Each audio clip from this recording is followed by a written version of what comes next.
कहानी की शुरुआत में हम एक कपल को देखते हैं जो समुद्र में एक जगह पर मछली पकड़ रहे थे। तभी इनको इस तरफ कोई चीज आती हुई नजर आती है और ये दोनों समझ जाते हैं कि वो कोई बड़ी मछली है, लेकिन यह तो असल में एक शार्क होती है जो इनके ऊपर हमला कर देती है और लड़के को बुरी तरह से मार देती है। लेकिन लड़की अभी भी बची हुई थी और वो बोट पर चढ़ने की कोशिश करती है, लेकिन तभी शार्क इस पर भी हमला कर देती है और इसको भी मार देती है। इसके बाद हम डॉक्टर सेन को देखते हैं जो यहीं समुद्र किनारे एक्सरसाइज कर रही थी और इसके बाद वो समुद्र में काफी देर तक सर्फिंग भी करती है। फिर कुछ समय बाद वो बाहर आ जाती है जहाँ पर टियानमिंग इसे ड्रिंक ऑफर करता है, लेकिन सेन इसे मना कर देती है और तभी टियानमिंग की गर्लफ्रेंड इरेन भी यहाँ पर आ जाती है जो असल में सेन की कजिन सिस्टर थी। इसके बाद वो टियानमिंग से अपने बर्थडे सरप्राइज के बारे में पूछती है, जिसके बाद टियानमिंग इनको यहाँ से ले जाता है क्योंकि उसने इनको घुमाने के लिए एक मोटर बोट बुक किया था,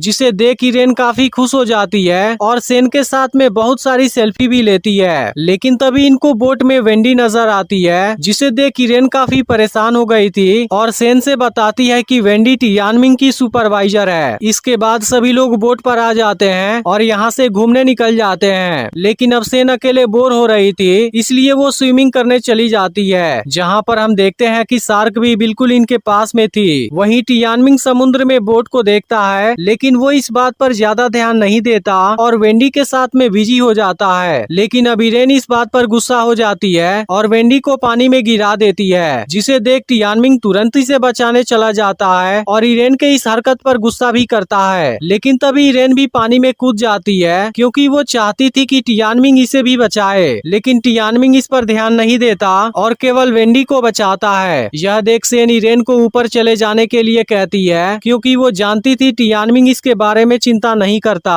वहीं अब टियानमिंग सीढ़ी लटकाना भूल गया था, जिस वजह से इनको ऊपर चढ़ने में काफी परेशानी होने लगी थी। लेकिन इसी वक्त शार्क यहाँ पर आ जाती है और इरेन को मार देती है, जिसे देखते ही तीनों यहाँ से छोटे वाले बोट की ओर भागने लगते हैं। लेकिन अब शार्क ने सेन को नोटिस कर लिया था और वह भी इसके पीछे आने लगती है, लेकिन फिर भी सेन की स्पीड शार्क से ज्यादा थी, इसलिए वो इसके अटैक से पहले ही बोट में आ जाती है। फिर भी सेन काफी डर गई थी क्योंकि शार्क अभी भी बोट के आसपास घूम रही थी। तभी टियानमिंग भी बोट के ऊपर आ जाता है और फिर वेंडी भी यहाँ पर आ जाती है, लेकिन तभी शार्क इस पर हमला करने वाली होती है, जिसे देखते ही सेन तुरंत ही से ऊपर खींच लेती है। लेकिन फिर भी वेंडी का पैर जख्मी हो गया था, जिस वजह से वो बेहोश हो जाती है। यह देखते ही सेन तुरंत इसके ब्लीडिंग को रोकने लगती है और टियानमिंग से अपना शर्ट उतारने के लिए कहती है, जिसके स्लीव की मदद से वो ब्लीडिंग को रोक देती है। लेकिन फिर भी वेंडी की इंजरी बड़ी थी, इसलिए अब इसको हॉस्पिटल में ले जाना भी जरूरी था। जिसके बाद सेन इस बोट को अच्छे से चेक करती है, फिर पता चलता है कि इसके रस्सी वाली एंकर नीचे फंस गई है। यह देख सेन टियानमिंग की हेल्प लेती है और दोनों इस रस्सी को खींचने की कोशिश करते हैं, लेकिन एंकर फिर भी नहीं निकलता। यह देख टियानमिंग रस्सी काट देने के लिए कहता है, लेकिन सेन मना कर देती है क्योंकि मोटर बोट पर चढ़ने के लिए रस्सी की जरूरत पड़ेगी। अब इस वक्त ये तीनों यहाँ बुरी तरह से फंस गए थे क्योंकि इनकी मोटर बोट भी काफी दूर पर थी और पानी में शार्क घूम रही थी।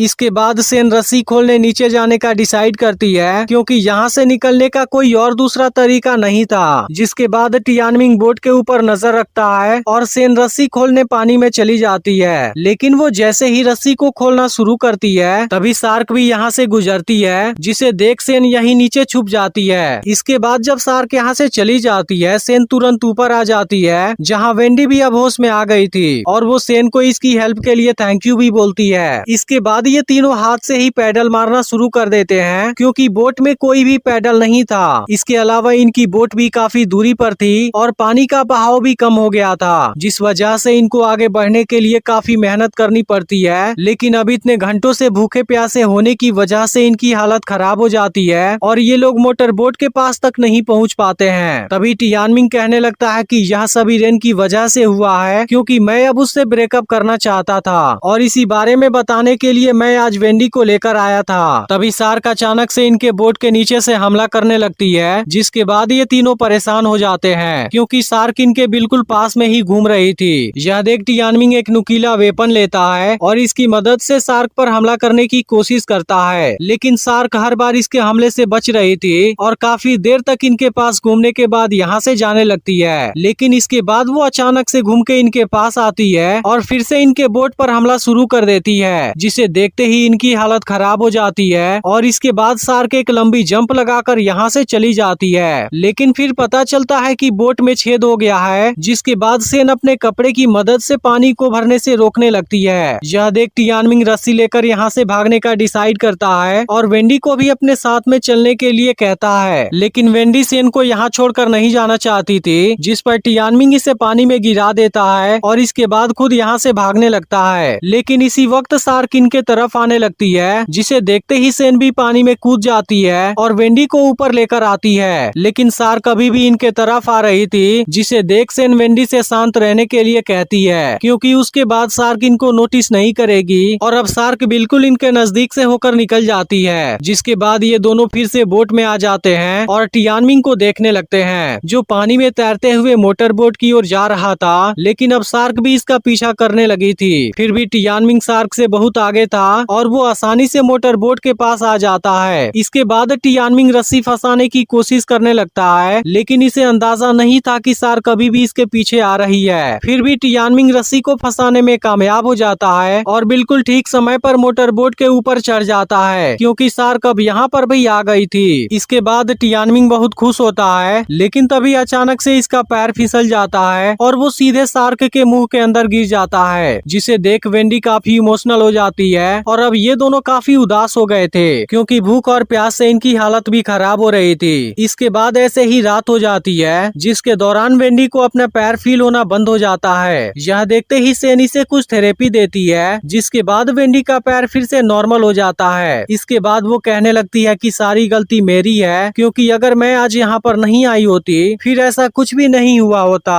और अब इसे लगने लगता है कि दुनिया में प्यार जैसी कोई भी चीज नहीं होती। लेकिन फिर सेन इसे समझाती है कि ऐसी कोई बात नहीं है, क्योंकि तुम इस चीज को अपने सिचुएशन से कनेक्ट करके देख रही हो। लेकिन अब इनके बोट में पानी भरना शुरू हो गया था और तभी सेन को यहाँ पर एक बोया नजर आता है, जिसे वाटर सप्लाई के लिए यूज किया जाता है। अब सेन को लगता है कि शार्क रात में यहाँ पर नहीं आएगी, इसलिए वो पानी में तैरकर बोया के पास जाने का डिसाइड करती है। लेकिन इसी वक्त शार्क यहाँ पर आ जाती है और इनके बोट के चारों ओर घूमने लगती है। अब यह देख अपनी जान बचाने के लिए सेन नुकीले वेपन से इसके ऊपर हमला करने लगती है और आखिर में वो शार्क को जख्मी कर देती है। लेकिन अब इसका वेपन इसकी बॉडी में फंस गया था, जिसके बाद वेंडी भी इसकी मदद करने लगती है। लेकिन वेपन जैसे ही इसकी बॉडी से बाहर निकलता है, ये दोनों पानी में गिर जाते हैं। अब यह देखते ही दोनों बोया की ओर जाने लगती हैं, लेकिन सेन वेंडी से ज्यादा तेज भाग रही थी और तभी हम देखते हैं कि वेंडी के इंजरी से ब्लड निकल रहा था। वहीं अब सेन बोया के ऊपर आ जाती है और इसके बाद वो वेंडी को भी ऊपर खींचने वाली होती है, लेकिन तभी शार्क इसके पैर को पकड़ लेती है, जिसके बाद सेन इसे नहीं बचा पाती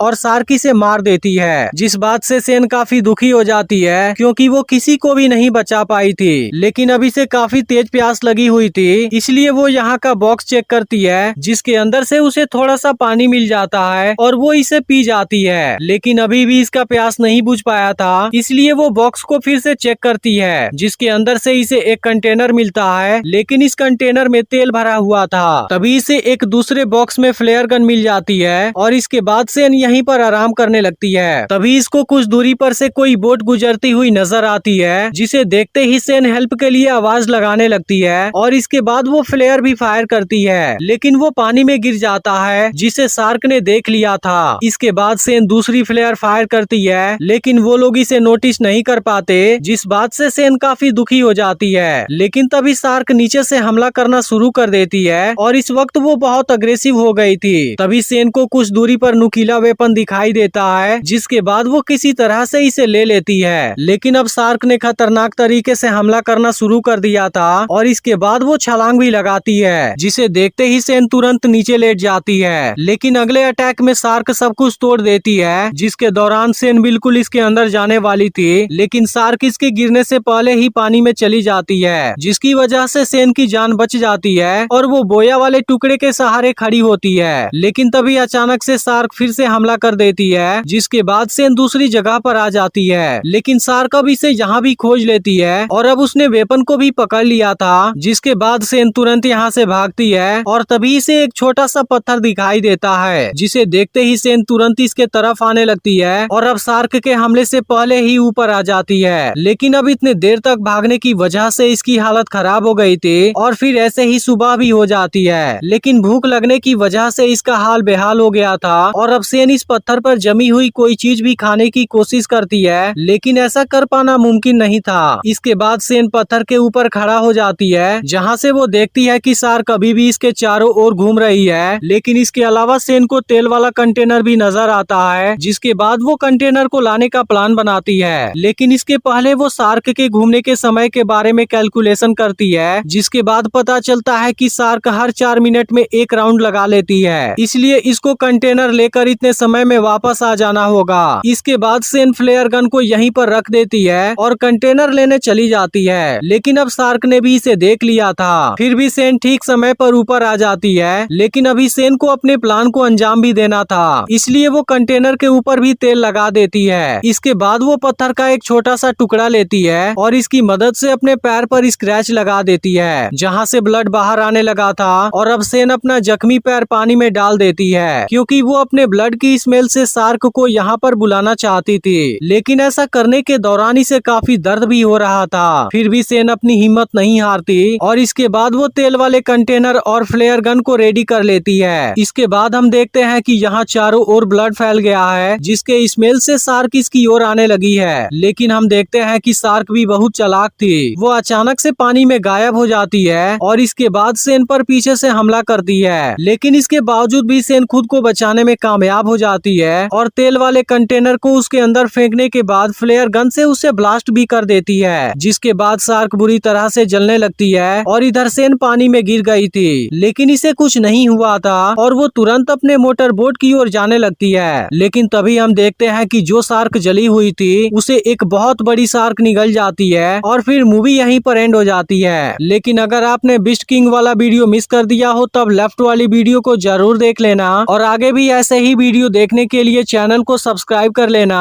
और नोटिफिकेशन को ऑल पर जरूर सेट कर देना।